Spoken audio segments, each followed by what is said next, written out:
Hello hello hello hello hello आ रही है? Hello hello hello.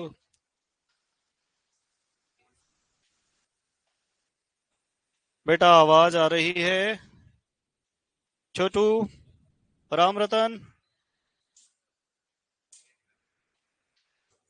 आइए आइए चलो। अब देखो लिफ्ट सिंचाई। कहीं नीचे से जब अपन पानी उठाते हैं मोटर पंप से तो इसको कहते हैं लिफ्ट सिंचाई। क्या कहते हैं? है ना। दूसरा, दबाव युक्त सिंचाई प्रणाली, जब पाइप के अंदर पानी बहता है तो इसको हम क्या कहते हैं? दबाव युक्त सिंचाई।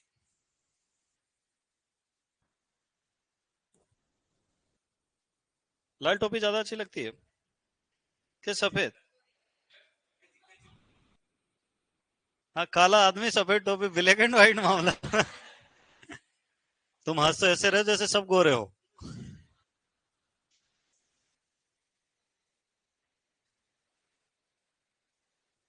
16 16। वो खिड़की पूरी लगा बेटा।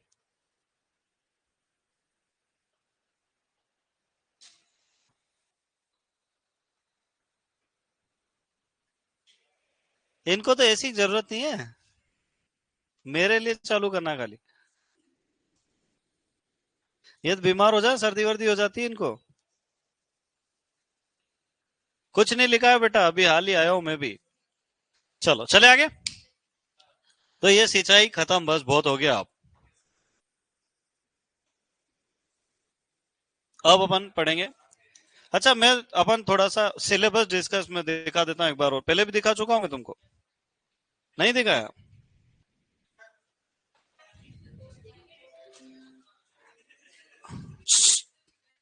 अभी देखो इधर, तुम्हारे पास इंडेक्स है ना, इंडेक्स।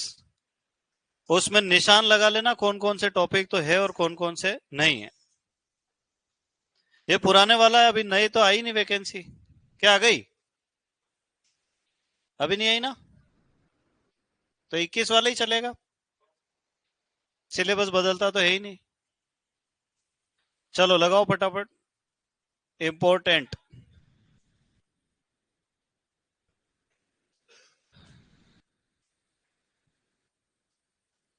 एक तो सिंचाई, जल निकास,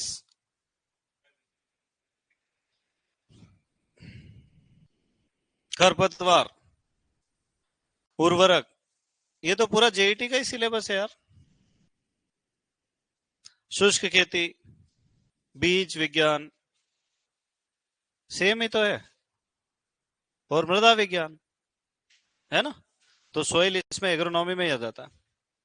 कोई अलग से सिलेबस? चलो अब जल निकास पढ़ेंगे। क्या पढ़ेंगे?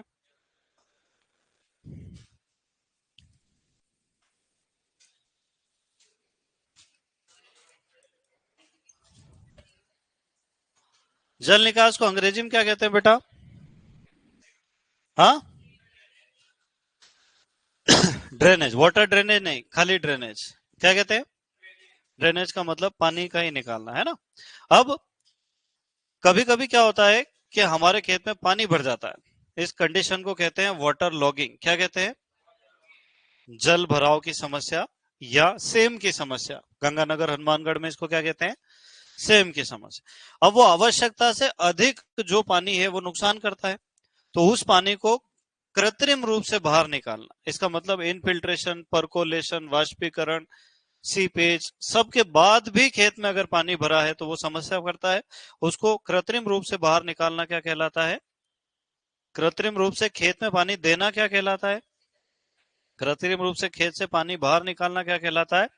अब मुझे बताओ कि क्या आर्द्रता ग्राही जल को खेत से बाहर निकाला जा सकता है? इस चीज जल को कौन सा निकालेंगे? गुरुत्वीय जल। तो जल निकास में केवल गुरुत्वीय जल को ही खेत से बाहर निकाला जाता है। क्लियर है मामला? Very good. लिखो। इसका बहुत ज्यादा इंपॉर्टेंस नहीं है ना अपने इसमें। कभी कभार 2-5 साल में एक आध बार आ जाए तो आ जाए। अच्छा, तुमने वो लिखे क्या सिंचाई के क्वेश्चंस जो पूछे गए? उसमें कोई आउट ऑफ सिलेबस तो नहीं जा रहा? देखो एक दो जा रहे हो तो कभी। कहाँ है, दिखाओ मुझे। होमवर्क चेक कराओ। जो होमवर्क करके नहीं आएगा ना उसको 100 बार लिखवाता हूं मैं फिर। कितने क्वेश्चन है? निम्न में से कौन सी खाद ड्रिप विधि द्वारा देना उपयुक्त है? यूरिया। ये म्यूरेट ऑफ पोटाश क्यों लगा रखा है इसमें आंसर है? नहीं है, अच्छा। फसल की उपज उसकी जल मांग के अनुपात को कहते हैं। फल उपयोग दक्षता। सामान्यतः माइक्रो जल ग्रहण का क्षेत्रफल, ये जल ग्रहण है ना, ये इस शुष्क खेती वाले चैप्टर में आएगा। वाटरशेड। मृदा में केशिकी जल निकास किस वायु दाब पर होता है? ठीक है। 1 हेक्टेयर सेंटीमीटर पानी बराबर होता है। यह वाष्पीकरण में प्रयुक्त पानी की प्रति इकाई विपणन योग्य फसल की उपज है। ये तो सारे पढ़ लिए अपन ने। चलो, आपने लिखे थे सर?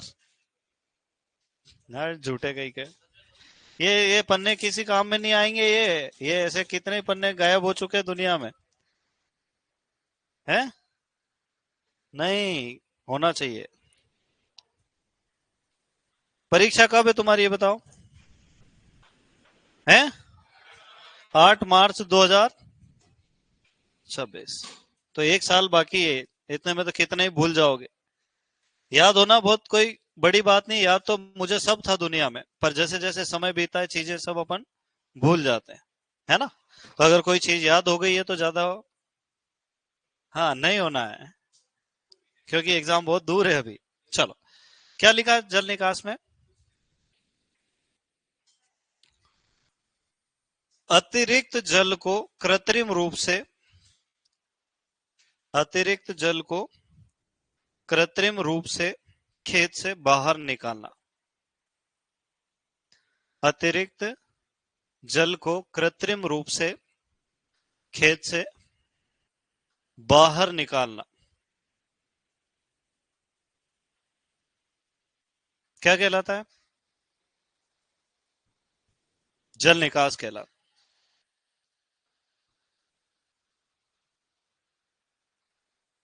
अब यहां पर अपन पढ़ेंगे जल भराव के कारण, है ना? खेत में पानी क्यों भर जाता है?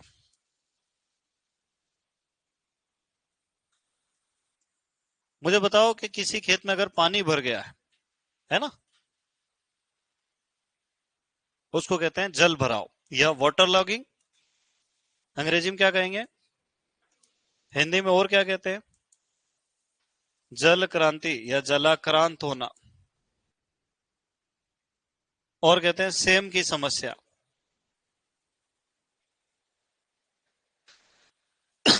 अब मुझे बताओ कि खेत में पानी क्यों भर जाता है? अधिक वर्षा के कारण भर सकता है। हाँ, एक कारण। दूसरा कारण, मृदा जल अवशोषण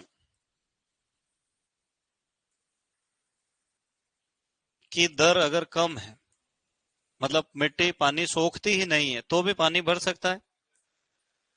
अधोसतह में कठोर परत हो तो भी पानी भर सकता है। कल ही तो लिखा तुमने। हाँ,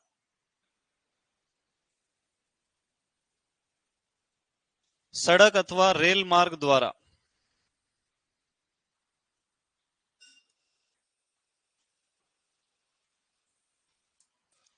जल निकास का प्राकृतिक मार्ग अवरुद्ध होना। मतलब अपने खेत में से पहले तो पानी निकलता था, पर अब सड़क बना दी, हाईवे निकाल दिया, वो पानी वहीं भरा रहता है ना? अवरुद्ध लिखोगे, रुकना लिख दूं? अरे मेरे साथ साथ मत लिखा करो यार, फिर मैं लिखने का टाइम देता हूँ जब, फिर अभी स्कोर में तो मैं बोल बोल के लिखवा देता हूँ। पहला कारण तो क्या है? जरूरत से ज्यादा पानी गिर रहा है इसलिए खेत में पानी भर गया। दूसरा क्या है? अब कौन सी मृदा की अवशोषण की दर ज्यादा होती है? रेतीली मृदा की। और सबसे कम दर किसकी होती है? चिकनी मृदा। मतलब जल भराव की समस्या कौन सी मृदाओं में अधिक पाई जाएगी? तो ये अपने लिए इंपॉर्टेंट पॉइंट हो गया कि चिकनी मृदाओं में अधिक पानी भरता है। सही है कि नहीं है? जल निकास की आवश्यकता किन मृदाओं को होती है? जिन मृदा के कण सबसे छोटे हो। ये कॉन्सेप्ट है, ये रटने से समझ में। हाँ, ये कॉन्सेप्ट यहाँ पे अगर क्लियर हो गया तो जिंदगी भर जरूरत ही नहीं। वो पूछ लेगा निम्न में से कौन सी मृदा में जल निकास की अधिक आवश्यकता? बलुई, बलुई दोमट, सिल्टी दोमट या चिकनी मृदा। तो फिर अपन सोचेंगे सर ने तो पढ़ाया ही नहीं है तो लिखवाया ही नहीं, हर चीज थोड़ी लिखवाते हैं। चिकनी मिट्टी में पानी कम मूवमेंट करता है, कम गति करता है, इधर से उधर धीरे धीरे जाता है, इस कारण से चिकनी मृदाओं में ज्यादा जल। फिर अधो सतह में कठोर परत का होना, कठोर परत होने से बहुत सारे नुकसान है, जड़ों की गहराई कम रह जाती है, लवण एकत्रीकरण हो जाता है, वायु संचार की कमी हो जाती है ना, तो उस कारण से भी खेत में पानी भर जाता है। सड़क या रेल मार्ग के द्वारा प्राकृतिक जल निकास का मार्ग अवरुद्ध होने के कारण भी पानी भर जाता है, या अपने खेत के आसपास नहर है, वहां से पानी का निरंतर रिसाव हो रहा है, इस कारण से भी अपने खेत में पानी भर सकता है ना। या तो एक समस्या पाई जाती है जिसको हम निचली भूमि कहते हैं, क्या कहते हैं? जैसे हम देखते हैं कि पूर्वी भारत में अत्यधिक वर्षा होती है, जैसे छत्तीसगढ़ है ना, पश्चिम बंगाल, उड़ीसा, नॉर्थ ईस्ट, वहां कुछ ऐसे इलाके हैं जहां बारिश में पानी भरा का भरा ही रहता है, उसको क्या कहते हैं? निचली भूमि। क्या कहते हैं? इसमें केवल धान की खेती कर सकते हैं, इसलिए मजबूरी में धान उगाते हैं, क्योंकि उनके खेत का पानी निकालने का कोई रास्ता है ही नहीं। अपने यहाँ भी सड़क के किनारे बहुत सारी जगह ऐसी है जहाँ बारिश में पानी भरा ही रहता है, तालाब की तरह। ये है मृदा के, या हम कहें कि, अरे क्या क्या पूछते रहते हैं।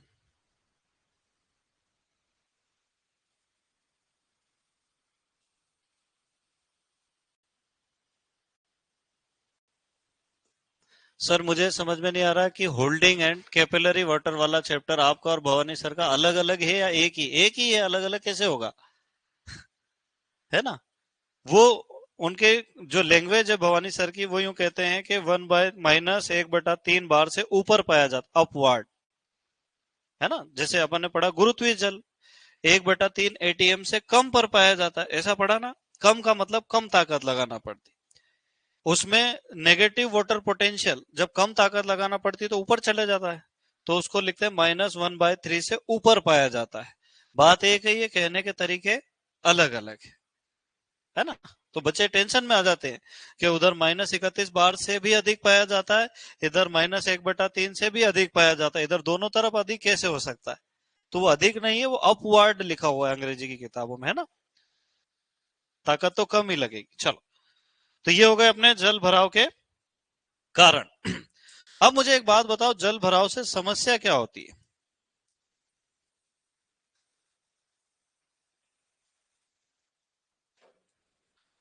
क्या मेरे खेत में पानी भर गया, अब बताओ क्या होगा? मृदा की फिजिक्स, केमिस्ट्री और बायोलॉजी खराब हो जाएगी, मृदा नीट की तैयारी नहीं कर पाएगी, भौतिक, रासायनिक एवं जैविक दशा खराब हो जाएगी। कैसी हो जाएगी बेटा? तो मृदा की भौतिक, रासायनिक और जैविक दशा खराब हो जाएगी, किस स्थिति में? जब खेत में पानी भर गया हो, है ना। दूसरा नुकसान क्या होगा? ये वाला ही अच्छा था इससे। वायु संचार बढ़ेगा, कम हो जाएगा? कम हो जाएगा। ऑक्सीजन की उपस्थिति कम हो जाएगी, इसके कारण सूक्ष्म जीव, हाँ, सूक्ष्म जीव कम हो जाएंगे तो पोषक तत्वों की उपलब्धता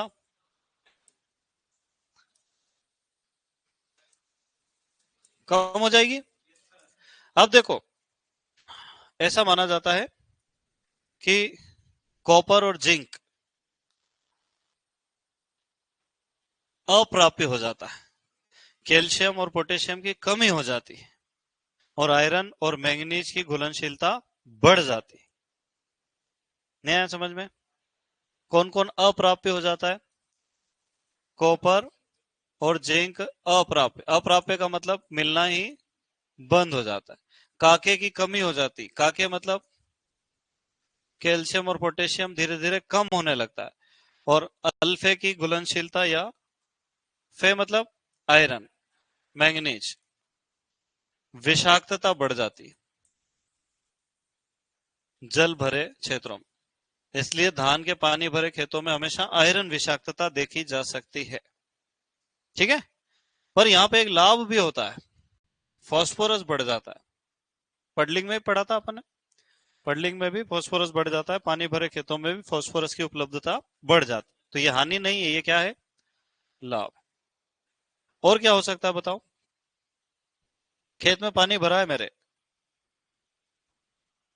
बताओ बताओ। मृदा ताप।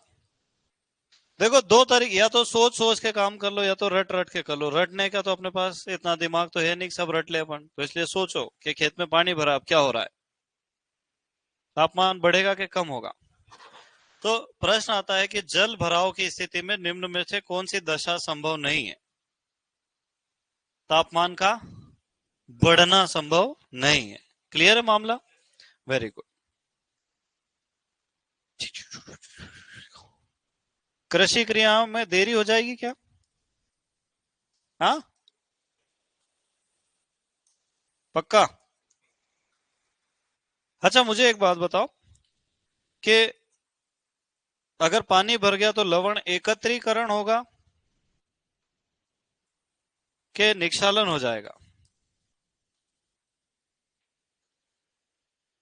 मेरे खेत के आसपास सब दूर बारिश का पानी बह के आया, इधर उधर के सारे खनिज लवण घोल के खेत में ले आया, अब पानी बाहर जा ही नहीं रहा है। जाएगा भी तो वाष्पीकरण से जाएगा, शुद्ध जल जाएगा, लवण वहीं रह जाएंगे। रेगिस्तानी इलाकों में भी यही समस्या है, पानी आता है लवण लेके और जाता है अकेला। निक्षालन हो तो लवण जाए, निक्षालन नहीं होता, सिर्फ वाष्पीकरण होता है ना? तो लवण एकत्रीकरण हो जाता है। जड़ें कम गहरी रह जाती, क्यों रह जाती है? क्योंकि पानी के लिए नीचे जा रही, पानी ऊपर ही मिल जाएगा तो नीचे नहीं जाएगी। देरी से पकना, पानी देते ही जा रहे, पानी है खेत में तो या तो फसल नष्ट हो जाती है ना? जो फसल नहीं झेल सकती वो क्या हो जाती है? नष्ट हो जाती है। अब और क्या हो सकता है बताओ?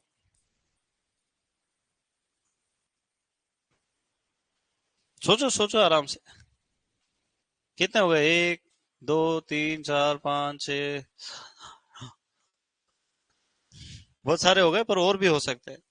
सोचो, चलो। कृषि क्रियाएं आसान होगी, कठिनाई?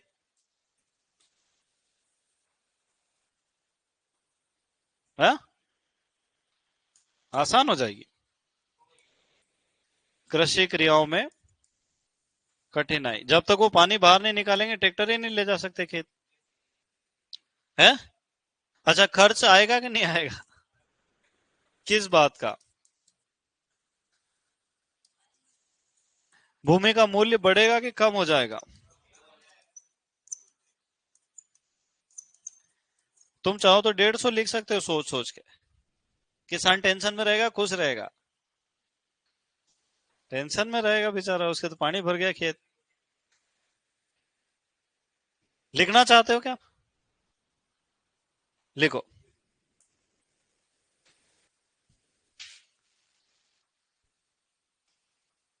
कीट रोगों का प्रकोप बढ़ जाएगा, वो तो अब लिख देंगे बाद में।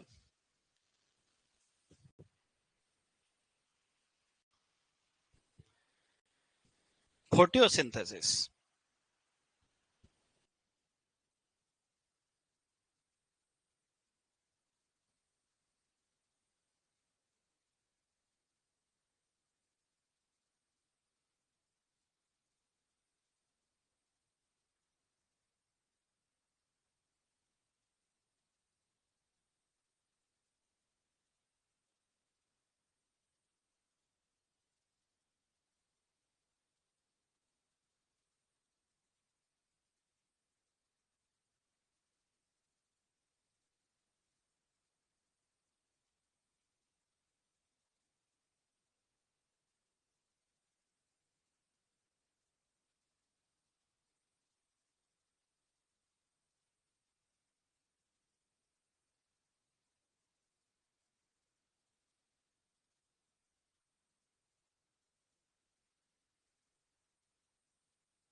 चलो अब लिखो नोट डाल के, छोटे कणों वाली मृदाओं में जल निकास की समस्या, जल निकास नहीं, जल भराव की समस्या अधिक पाई जाती।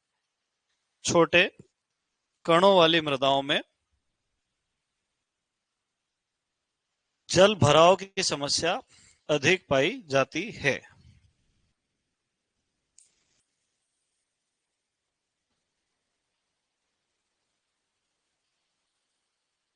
छोटे कणों वाली मृदाओं में जल भराव की समस्या अधिक पाई जाती है। अब आगे चढ़े, ये नहीं चढ़े।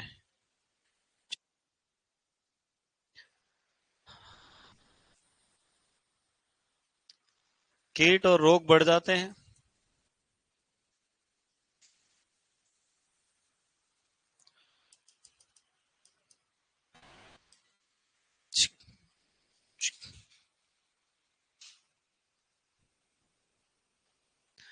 और अधिकतम क्षेत्र क्षमता की स्थिति स्थायी हो जाती है। एक लाइन और लिखवा देता हूं, अधिकतम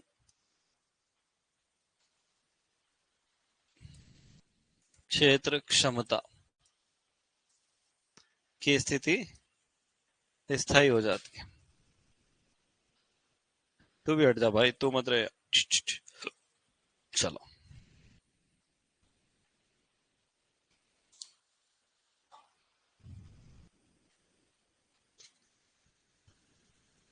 बाहर प्रोग्राम जिमने का जाओगे क्या तुम?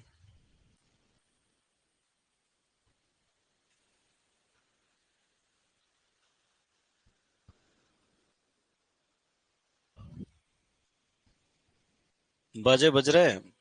तुम सुपरवाइजर बने तो तुम्हारे भी बज सकते हैं, नहीं बने तो फिर तो कोई भगवान ही मालिक है। तुम्हारे बाप दादाओं ने जमीन छोड़ी हो तो भले, है ना।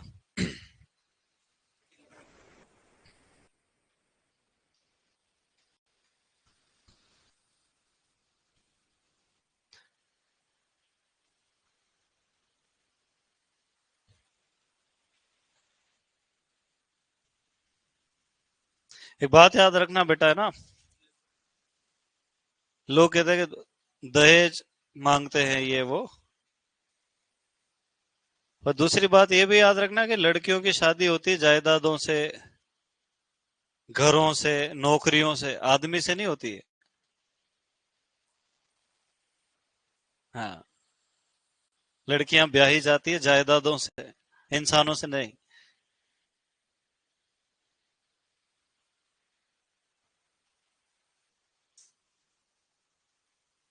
हाँ तो कितने ज्यादा पढ़ लो, ज्यादा ये कर लो वो कर लो, फिर क्या कि तेरी शादी कर देंगे डॉक्टर से। हाँ कर दे भाई। और ज्यादा हो तो बोले आईएएस आईपीएस से कर देंगे। और ज्यादा हो तो बोले मंत्री से कर देंगे। हाँ, तो लड़कियां हमेशा ओहदों से ब्याही जाती है। लड़कों से शादी नहीं होती उनकी, किससे होती है? पोस्ट से, पोजीशन से शादी होती है। और पोजीशन, अपनी पोजीशन का पैसा तो मांगेगा ही, इसलिए दहेज मांग लेते हैं लोग।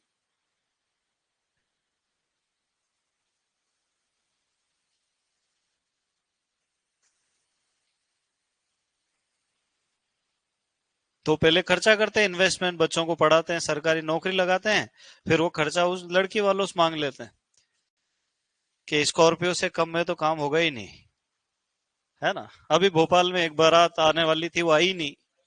हाँ, बोले थार मांग रहे थे, दी नहीं तो हम आए नहीं। है कैंसिल और क्या?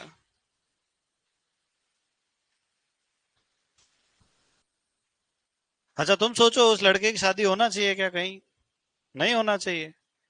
एक बहुत अच्छी वेब सीरीज आई है अभी, दोपहिया करके, है ना। तो ऐसे भिखारी भिखारियों वाला ही मामला है पूरा।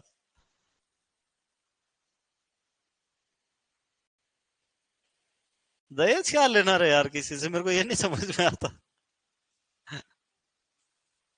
वो देखो, एक कह रहा दहेज तो दान है, देना ही चाहिए। हाँ, देखो।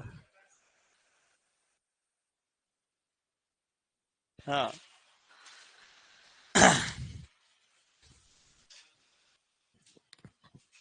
एक बात बताऊं मैं तुमको, दान है ना, दान, दान का एक नियम है, दान हमेशा गुप्त होना चाहिए। ऐसा कहते हैं इस हाथ को दो तो इस हाथ को पता नहीं चले, मतलब ये हाथ जेब में रख के फिर देना है।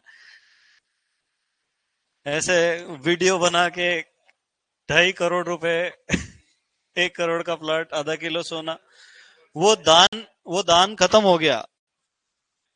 पैसे भी गए, ऊपर वाले ने लिख भी लिया कि दिखावे पे पैसे खर्च किए, बिल फाड़ दिया दूसरा वाला। गौशाला की रसीद अगर तुमने इंस्टाग्राम पे डाल दी तो फिर वो रसीद भी फट गई। तो दान याद रखना जिंदगी में, मैं पंडित आदमी हूँ, ज्यादा ज्ञान बांटता नहीं हूँ लोगों को, पर दान का एक नियम है कि दान गुप्त हो, उसी को दान कहते हैं। दिखा के दिया जाने वाला दान दान नहीं होता है ना। दान गरीब को जो पैसा देते हैं ना, वो दान होता है। वो इतने बड़े बड़े पेट लेके घूम रहे, तुम उनको थार दे रहे हो, वो दान नहीं है। तो इसको दान का नाम देके समाज को और बरगलाना, दिशा भ्रमित नहीं करना। आपको आपकी बेटी को पैसा देना हो ना, एक काम करो, एक मकान ले लो, उसी के नाम पे करवा दो, मैं मर भी गया तो उसका ही रहेगा। तो दान हुआ। और वहां 50 आदमी पढ़ रहे हैं कि एक फ्लैट दे दिया, वो दान नहीं है, वो दिखावा है कि देखा। और सारे दहेज इसीलिए दिए जाते हैं। नहीं तो किसको बेवकूफ बना रहे हो? या तो ऊपर जो बैठा है सर्वशक्तिमान, या तो अपन उसको बेवकूफ बना रहे हैं, या तो जिस आदमी को आईने में देख रहे हैं उसको बना रहे हैं, या तो जो जो पहले से ही है इनको बना रहे हैं। कोई फर्क नहीं पड़ता, जनता को पता है। कुछ ही करो तुम, सबको भूल जाते हैं, मालूम।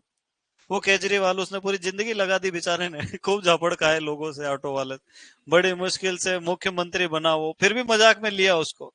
फिर वो पंजाब जीत गया, बोले अरे यार इसका कुछ करना पड़ेगा। ऐसा इलाज करा उसका बेचारे का कि उसको बुखार नहीं आ रहा, खांसी थी उसको परमानेंट, अब देखो खांस भी नहीं रहा हो। तो दुनिया में बहुत बड़े बड़े लोग हैं। मत घिसे, क्यों घिसे जा रहा, गाल लाल कर लिया तूने, मत कर, मत कर, बहुत खराब हो जाएगा। लिख लिया है क्या तुमने? सच बताओ।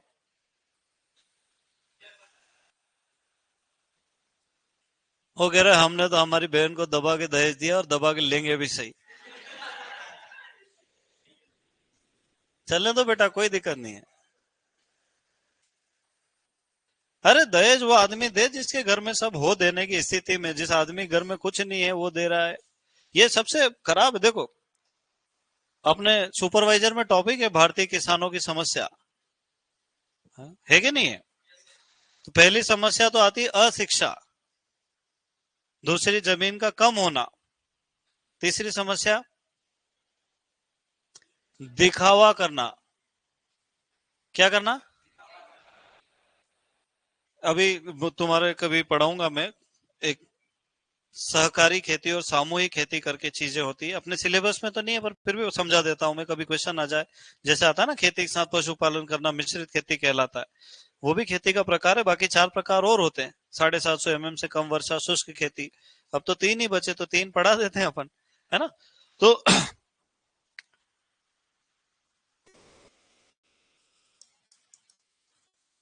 अब अपन अगर देखें ना, इंडिया में तो 70% पॉपुलेशन तो गांव में रहती है। कहाँ रहती है? गांव में। 75 से भी ज्यादा अभी भी गांव में रहती है, शहरों में नहीं रहती है ना।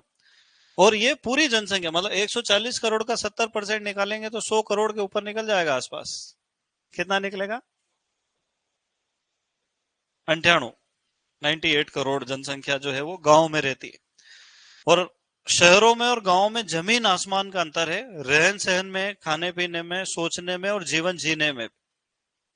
जमीन और आसमान का अंतर है ना। एक उदाहरण समझते हैं, मेरा बेटा जैसे यहाँ बीमार होता है ना, उसका टेम्परेचर बहुत तेजी से बढ़ता है, 106 तक चले जाता है, गर्म खून है। तो यहाँ जैसे उसको बुखार आता है, वैसे ही आधे घंटे के अंदर उसको हॉस्पिटल ले जाते हैं। 100 क्रॉस करा उसने कि उसको भर्ती करवाना है सीधे आइस। अब वो गांव गया, वहां लू में खेल रहा था इतने दिन से, उसको बुखार आ गया, उसका बुखार 100 103 पहुंच गया। मेरे पास फोन आया कि इसको 103 बुखार, मैंने कहा इसको अस्पताल ले जाओ। बोले अस्पताल कौन से वाले ले जाएं, यहाँ चाइल्ड स्पेशलिस्ट डॉक्टर ही नहीं है कहीं। मैंने कहा बड़े वाले को तो दिखाओ, बड़े वाले को ले गए, बोले कुछ नहीं, पैरासीटामोल खिलाओ सही हो जाएगा। फिर मैंने उसको फोन लगा के डॉक्टर को समझाया, मैंने कहा ये दवाई लिख दे, ये ले लेंगे। मेडिकल वाला तू लिखेगा दे देंगे, मैं फोन करूंगा नहीं देगा। मतलब सुविधाओं का अभाव नहीं है ही नहीं, अभाव तो दूर की बात, अनुपस्थिति है, सब झोला छाप है। ऐसे बच्चे जो मैंने ऐसे पढ़ाए, ट्यूशन व्यूशन पढ़ाए, जो 5वीं भी पास नहीं हुए, जो खेतों में काम करते, वो गड्ढे खोदने जाते हैं ना अपने राजस्थान में, नरेगा मनरेगा, वो गड्ढे खोदने वाले के बच्चे वो। और अब उन्होंने क्लिनिक खोल रखा है, बोर्ड लगा रखा है बकायदा, डॉक्टर लिख के, डॉक्टर अजय सिंह। मैंने कहा यार अपने गांव में डॉक्टर बन गया कौन? बोले ये फुंदालाल का छोरा है, 2-4 महीने हॉस्पिटल में काम करा, वही मरीज अल्टी पल्टी करना, स्ट्रेचर चलाना, मशीनें लगाना, और वो खुद ही डॉक्टर बन गए। ऐसे लोग अपना इलाज करेंगे, जिंदा छोड़ेंगे अपने को? नहीं समझे? तो एक तो ये समस्या है कि अपन ज्यादातर लोग गांव में रह रहे हैं। जो मोदी जी भारत गिनाते हैं ना, वो समृद्ध भारत है, जहाँ मेट्रो ट्रेन चलती है, जहाँ सुपर स्पेशलिटी हॉस्पिटल है, जहाँ स्कूल इंटरनेशनल लेवल के हैं, जहाँ क्लासरूम में एसी लगे हुए हैं, वैसी जगह की बात करते हैं वो। अब मान लो मैं ही सरकारी स्कूल मास्टर बन जाऊं, मेरे को पता चले कि यहाँ ब्लैक बोर्ड की जगह तो गड्ढे पड़ रहे हैं, चौक खरीदने के पैसे ही नहीं दे रही सरकार, मास्टर खुद के जेब से ही लेके आ रहा है। बच्चे आते हैं आधे घंटे में, फिर चाहे किसी के यहाँ निमंत्रण हो तो एक भी नहीं आता है स्कूल में। कूलर नाम की चीज ही नहीं है, वो पंखे में ही मरना है, गर्मी में प्लास्टिक की कुर्सी लगा, वो टूट गई तो अगले साल खरीद पाओगे, सरकार पैसे देगी जब। तनख्वाह भले ही मेरे अकाउंट में आ रही है, मैं मेरी जेब से ट्यूबलाइट लगा दूं तो वो शासकीय संपत्ति पे अपनी चीजें जोड़ने का आरोप लग जाए, पता है तुमको? मान लो सरकारी स्कूल है, मैं एसी लगवा लूं खुद के लिए, केस बन जाएगा कि आपके बाप की दीवार है, एसी कैसे टांग लिया इसमें, सरकार की है। तो ये बड़ी उल्टी गाजर है, अपने से खवाए नहीं कभी जीवन, इसलिए तो मैं नहीं बना, गवर्नमेंट बनना ही नहीं अपने। मैं यहाँ एसी लगवा दूं, जीएल सर भी खुश हो जाए, बोले वाह यार ये काम तो बहुत बढ़िया किया आपने। और कभी जहां जहां जा रहे हो वहां भी देख लेना, गर्मी रहती है रूम में। तो ये समस्या। दूसरी सबसे बड़ी समस्या ये है कि कोर्स पूरा होगा बेटा 130 दिन में, तू लिख ले आज से तारीख, है ना? ये रोज ये थोड़ी देर के लिए आता है, फिर इसको लगता है कि यार ये सर तो कुछ पढ़ाते नहीं है, कोर्स पूरा कब होएगा? 10 दिन में 12 दिन में इरिगेशन निपटा दिया अपन, 10 दिन में मौसम जलवायु निपटा दिया, उस हिसाब से ही होएगा ना, इससे जल्दी नहीं होगा। चलो, अब अपनी समस्या क्या है, अपन सब अभाव में ही जी रहे हैं। पूरा भारत, अपने यहाँ के अमीर लोग भी बेचारे वही गड्ढे वाली सड़क पे गाड़ी चला रहे, भले उनकी गाड़ी 30 लाख की है कि 1 करोड़ की है। मान लो किसी के पास मर्सिडीज, बीएमडब्ल्यू, रोल्स रॉयस भी है ना उदयपुर में, तो भी वही स्पीड ब्रेकर कूदते खड़ंग कर, उसको कुछ नहीं मिलेगा। यही जलवायु उसको मिलेगी, यही सूरज की धूप उसको मिलेगी, ज्यादा से ज्यादा वो अपने आप को कैद कर सकता है कांच में, कमरे में बंद। लाइट गई तो इन्वर्टर जनरेटर चलाना ही पड़ेंगे, और कहीं सड़क खुदी है तो फिर उसको लाइट से परहेज करना पड़ेगा या गड्ढे में जाना। तो जो देश अभाव में जीते हैं उनकी एक समस्या, जैसे ऐसा अभी अलग अलग प्रकार के रिसर्च हो रहे हैं, तो ऐसा माना जाता है कि जो गर्म देश है वो सब गरीब है, और जो ठंडे देश है वो सब अमीर है। देखो तुम, जलवायु का संपत्ति पर प्रभाव रिसर्च किया उन्होंने, अमेरिका वालों ने, यूनिवर्सिटी वालों ने, वो खुले देखते, खोल के आंखें देखते। अपने भारत में जो साइंस चलता है ना, बंद आंख से चलता है। मैं तुमको कितना ही पढ़ा दूं, तुम कितने ही पढ़ लो, कोई आदमी किसान उखाड़ के ले आए सोयाबीन, साहब ये क्या हो रहा है, मुझे ही पूछना पड़े किसी से कि क्या हो रहा देखना नया। वो तो चलते चलते उनको जो समस्या दिखती है उस पर ही रिसर्च शुरू कर देते हैं, और अच्छी बात है, करना भी चाहिए। जैसे आज सुबह मेरे दिमाग में ख्याल आया कि रोज हजारों लाखों छतें भर रही है दुनिया में, और छत भरने का एक ही तरीका, वो स्टील के तरा पे फंसा दे, नीचे से डंडा फंसा टेका देख, वो आड़ी बन रही, टेढ़ी बन रही, वाटर लीकेज हो रहा, सीमेंट बराबर नहीं जा, कितनी समस्या है। सबसे बड़ी समस्या देश, उस पर कोई रिसर्च नहीं कर रहा। इतनी अल्ट्राटेक जैसी बड़ी बड़ी कंपनियां सीमेंट वाली, उनको ही लेना देना नहीं, सीमेंट हमसे ले जाओ, तुम्हारा मन पड़े वैसे ही छत भरो। इसकी टेक्नोलॉजी नहीं बना सकते? बना सकते हैं, पर कुछ नहीं है, बन रही है वही तगारी से डाल रही गिट्टियां गोल गोल के। कहीं वो मजदूर को गाली दे दी, उसने आधी सीमेंट बोरी कम डाल दी, ये लो छत ही टपकेगी जिंदगी भर। हाँ, तो जो गरीब देश है उनकी अपनी अलग समस्याएं। अमीर देश है जैसे लग्जमबर्ग है, वहां की एवरेज इनकम 1.5 करोड़ रुपए प्रति व्यक्ति आए। एक साल की इनकम, एक मतलब हर आदमी करोड़पति। वहां पे ट्रांसपोर्टेशन फ्री है, बस में, ट्रेन में, हवाई जहाज में, अगर उस देश में आप घूम रहे हो तो फ्री है, वहां कोई टिकट किराया है ही नहीं, सरकार चलाती है। स्कूल कॉलेज सब फ्री है, स्वास्थ्य सुविधाएं सब फ्री है। मतलब आदमी को पैदा होना है और शांति से आराम से, उसको काम ही नहीं करना, उसको किताब पढ़ना, बैठ के वीडियो गेम खेल रहा है, मूवी देख रहा है, ट्रेवल कर रहा है, देश विदेश घूम रहा है, उसके पास वैसे ही बहुत पैसा, पैदा ही अमीर देश में हुआ। समझ रहे हो कि नहीं? हाँ, ऑस्ट्रेलिया में पैदा हो गए, पता चले पिताजी के पास 10-20 हजार हेक्टेयर जमीन है। पिताजी कहते एक राउंड मार के आ जाते, बेहोश हो जाए अपन। अब तुम सोचो, 20 हजार हेक्टेयर जमीन है, 50 क्विंटल के हिसाब से भी गेहूं होंगे तो कितने होंगे? देखो, करो हिसाब।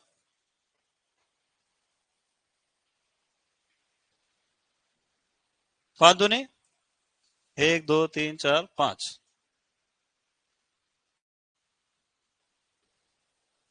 ये क्विंटल है, रुपए नहीं है।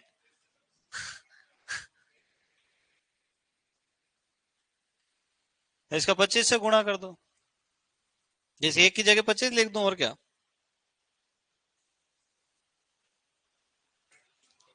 ये 2.5 करोड़ के गेहूं हो गए। क्या ही करना उसको बताओ?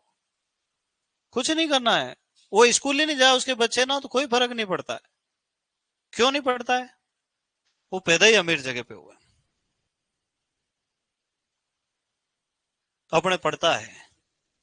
अपने दादाजी के जमीन 20 बीघा और बच्चे 11। वो बट ही नहीं रही ढंग से। एक और कम करते तो कम से कम 2-2 बीघा तो हो जाती, और उन्होंने भी 11 तक गिनती, पूरी क्रिकेट टीम बना के छोड़ी। दूसरा, उस छोटे से गांव में जहां अपन रहते हैं ना, वो एक गांव नहीं है, वो पूरा एक देश है ना। मतलब अगर तुम गांव रहोगे थोड़े दिन और ध्यान से, पढ़ा लिखा आदमी गांव जाता है, वो अलग तरीके से देखता है। अनपढ़ आदमी तो वहीं लड़ते रहता है। तो वो पूरी राजनीति जितनी भारत में नहीं चल रही ना, सोनिया गांधी, राहुल गांधी, मोदी जी, केजरीवाल के बीच, इतनी तो वहां चल रही है। ये इससे बात नहीं करता, वो उससे बात नहीं करता, वो इसका बड़ा भाई है, ये छोटा भाई है, पड़ोसी इसको भिड़ाता, उसको लड़ाता है, पर इसका छोटा भाई उसके छोटे भाई से बात नहीं करता। मतलब 1-2 साल तो ये समझने में लग जाते हैं कि कौन किससे बात करता है, कौन किससे बात नहीं करता है। ये इस रास्ते से नहीं निकलता, वो उस रास्ते से नहीं निकलता। रास्तों की लड़ाई सबसे बड़ी है। कितने रास्ते होंगे गांव? कोर्ट में केस भरे पड़े हैं, कम से कम 22 करोड़ के आसपास केस है कोर्ट में। बताओ तुम, कब सॉल्व होंगे वो? और उसके बाद भी अपन देखें ना अगर ध्यान से, उस छोटे से गांव में, बोले मैं तेरे से 1 महीने बड़ा हूं, मेरे को दाद भाई कहा कर। बड़े छोटे का कायदा नहीं है तेरे अंदर। वो हंस रहा, उसके साथ बीती हुई है। अमीर गरीब का। तुम सोचो, मेरे पड़ोसी पीछे, उनके 25 बीघा जमीन थी और मेरे पिताजी के पास 5 बीघा जमीन थी। उनकी नजर में हम बेहद गरीब थे, भूखे मर रहे थे। मतलब वो खेत में से 4-5 बैंगन तोड़ के ले आते थे, बोले ये लो आज सब्जी बना लेना है। हाँ, अभी भी होता है गाँव में ऐसा। बहुत सारे लोग हैं, किसी की ज्यादा जमीन, मेरे से ज्यादा जमीन है, एक राजू भाई है उसके पास, पर वो कोई काम नहीं करता, गांजा पीता है। और उसका बच्चा एक 5 का सिक्का डाल के आ जाता है, गिलास 2-3 रुपए डाल के दूध लेने के लिए। तो रुपए निकाल के दूध दे के रुपए उसके हाथ में दे देते, जा ऐश कर। वो हमारी नजर में गरीब है, और दोनों मिला के गरीब ही है, अपन अमीर हुए ही कब थे जे? तो अपना नकली अमीरी है। अब नकली अमीरी है तो दिखाएं कैसे? मेरी समस्या एक, मैं ब्रांडेड शर्ट खरीद लूं तो जीन्स नहीं खरीद पाऊं, और ब्रांडेड जीन्स खरीद लूं तो जूते के पैसे नहीं, और जूते खरीद लूं तो चश्मा 100 रुपए वाला ही लगाऊंगा। और ये सब खरीद लिया तो मोटरसाइकिल स्प्लेंडर ही मिली मुझे। तो गरीबों की अलग समस्या है।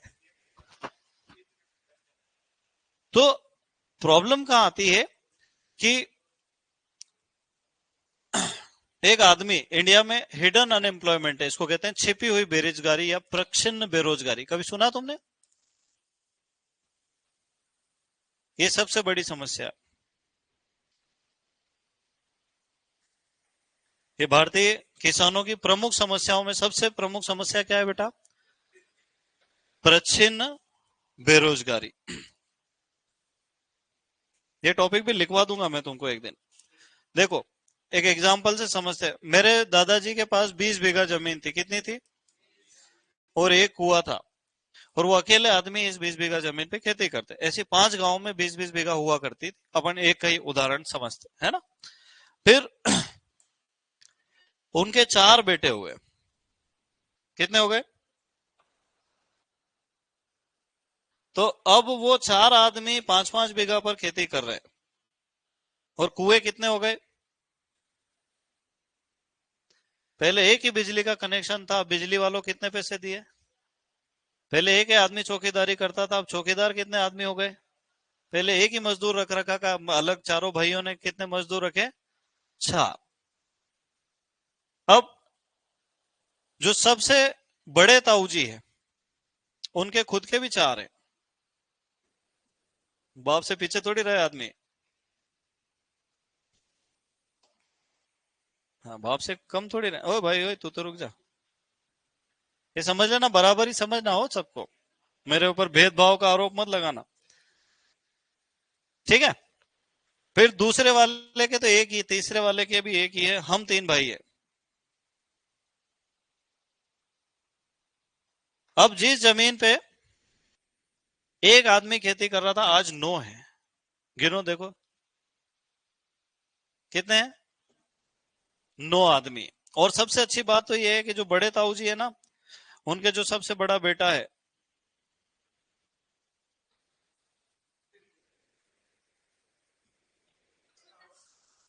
2 बेटे 12वीं पास हो गए।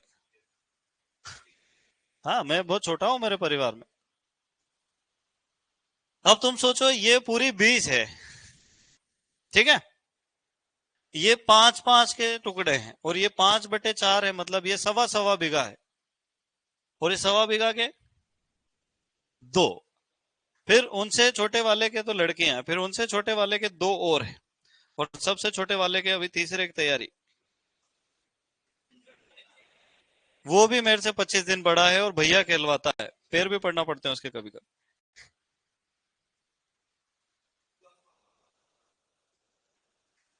अच्छा, ये हम तीनों भाई तो बाहर नौकरी कर रहे हैं, ये भी अच्छा खासा कमा रहे हैं। इनको कोई लेना है ना, इनके सैमसंग के सर्विस सेंटर है, पेनासोनिक के हैं। 2 संभाग का पूरा जिम्मा इनके पास है, सैमसंग और पेनासोनिक। ये 2 ही पति पत्नी मास्टर है, सरकारी अधिकारी है। इन्होंने 35 बीघा जमीन और खरीद ली। तो ये इतना कुनबा तो बचा हुआ है। पर ये चूंकि सबसे बड़े थे, इनके बेटे भी बड़े थे, मतलब मेरे सबसे बड़े भाई साहब जो है 50 साल के हैं, इनके बड़े बेटे। तो इनमें क्या है कि ये चारों पढ़े नहीं। जो सबसे बड़े थे वो 10वीं फेल होके रह गए, उसके बाद वाले छठी, चौथी, तीसरी और, हाँ। तो ये चारों वही गांव में रहते हैं और जनसंख्या वृद्धि में भारत की सहायता करते हैं। अब तुम सोचो, ये 4 भाई, अब इधर तो हो गया मामला, अपन तो लीज पे दे देते, अगला 60,000 दे, साल भर खेती कर, ऐश कर। या 3 साल के दे दे, 3 साल बाद बात करें।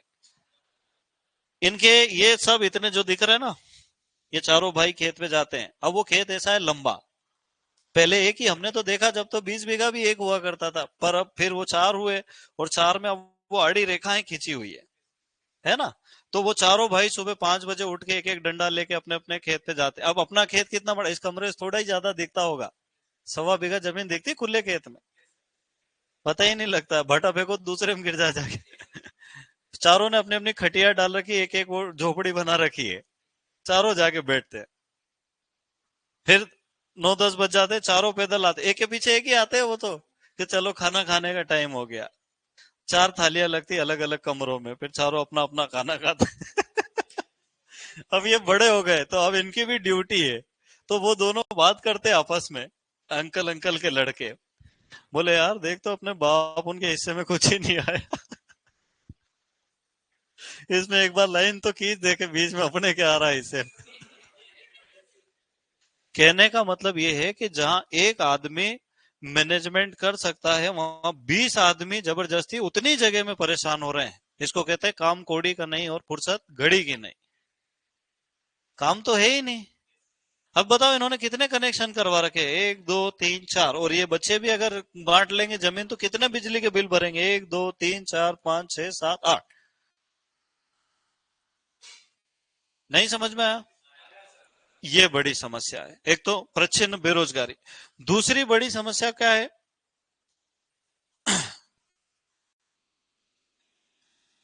शिक्षा भारत में फ्री नहीं है, स्वास्थ्य भारत में फ्री नहीं है, शादी भारत में फ्री नहीं है, और मृत्यु भोज जो करवाता है उसके लिए फ्री नहीं है, जो करता है उसके लिए है ना। अब तुम बताओ, एक बच्चे को अगर कोई भी महत्वाकांक्षी पेरेंट है तो वो अपनी औकात से ज्यादा ही पढ़ाता है हमेशा। मतलब जो खुद कभी प्राइवेट स्कूलों में नहीं गए, उनके सारे बच्चे प्राइवेट स्कूलों में ही पढ़ते हैं, वो इंग्लिश मीडियम में पढ़ते हैं। वो भेज देते हैं कि चल ठीक है। वो कपड़े जूते खरीदना बंद कर दिया उन्होंने। घी भी नहीं लगाते ज्यादातर लोग गांव में, जो गरीब लोग हैं ना वो घी नहीं वो मेहमान आते हैं जब भी घी खाते हैं, या तो घर का होता है तो वो बेच देते हैं और उससे दूसरा जुगाड़ जमा लेते हैं। बहुत कम लोग ये बच्चों को खिलाते, खुद नहीं खा, छोड़ दिया है, बोले हमारे तो डॉक्टर ने मना कर दिया। कौन डॉक्टर घी का मना करता है यार? एक बच्चा अगर आप पढ़ाओ ना तो नहीं करते भी वो लगभग लगभग 1 लाख रुपए साल पढ़ रहा है, मिनिमम बता रहा हूं मैं। बाकी डीपीएस की तो फीस ही 3.5 लाख रुपए। तो फिर उस हिसाब के कपड़े जूते पहना के भेजना पड़ते हैं, उसकी किताबें वहां जो हर तीसरे दिन फैंसी ड्रेस प्रोग्राम होता है, रोज लिख के भेज देते हैं डायरी में कि आज छोरे को कृष्ण बना के भेजो, यहाँ भेरू बन जाए बाप, बेटा कृष्ण बन के घूम रहा। 12वीं पास बच्चा हो, 10 लाख का खर्चा तो हुआ होगा उसके लालन पालन पे, खान पीन पे। मोबाइल अलग दिलाओ उसको, ढोर को साइकिल दिलाओ, मोटरसाइकिल दिलाओ। अगर वो बीएससी तक पहुंचा तो 15 20 लाख से उतार देता है पिताजी को। अगर वो टैलेंटेड नहीं हो, टैलेंटेड हुआ तो आईआईटी करके चला जाएगा सरकार से पैसे, पर इतने है ही कितने आईआईटी में? 5,000। 140 करोड़ के देश में इतने बच्चे गिनती में भी नहीं आते। स्वास्थ्य, या तो सरकारी अस्पताल में जाओ, अच्छा खासा आदमी सड़ के वापिस आएगा, और प्राइवेट में जाओगे ना तो 10,000 रुपए रोज लगते हैं एवरेज, अगर भर्ती हो गए तो। किसी भी कंडीशन में चले जाओ, बुखार में ही चले जाओ तो भी 5 से 10, 5 से 10 का बजट बनेगा। 15 दिन रह के आए तो बढ़िया माहौल बना दे, 2 3 लाख रुपए। साल में कोई न कोई जाता ही है, दादाजी बीमार हो गए, दादी जी का बीपी बढ़ गया, फूफा जी हो गए, मौसा जी हो गए, अपने खुद ही हो गए। टिफिन अलग ले जाओ अगर अपन रह रहे हो।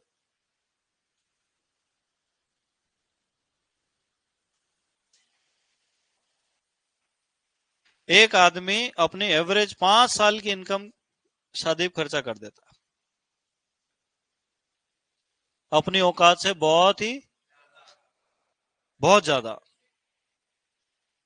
तुम सोचो, मैं मेरे जैसा आदमी जिसने कभी 500 600 से ज्यादा की शर्ट नहीं खरीदी जीवन में, और अगर मेरी शादी है ना तो मैं 15,000 का 20,000 का सूट सिलूंगा खाली, और कितनी बार पहनूंगा? क्यों? अरे किराए से आता है 1,000 रुपए रोज में, और उससे ज्यादा अच्छा दिखेगा जो अपन 15,000 में खरीदें। दिखा हुआ है। घोड़ी पे बैठो 5100 रुपए लेगा वो, खाली यहां से वहां तक ले जाने के। बैंड वाला 20 25 हजार लेगा खाली यहां से वहां ले जाने, 2 घंटे ज्यादा जा 3 घंटे। ससुराल वालों दबाव बनाओगे, हमारा तो बड़ा गार्डन चाहिए, पता चला 3 लाख रुपए रोज का। अगर वो सारा पैसा दूल्हा दुल्हन को गिफ्ट दे दिया जाए, जाओ ऐश करो, मकान बन जाए उनका बेचारों का, 40 साल किस्त भरेंगे, 20 साल। नहीं।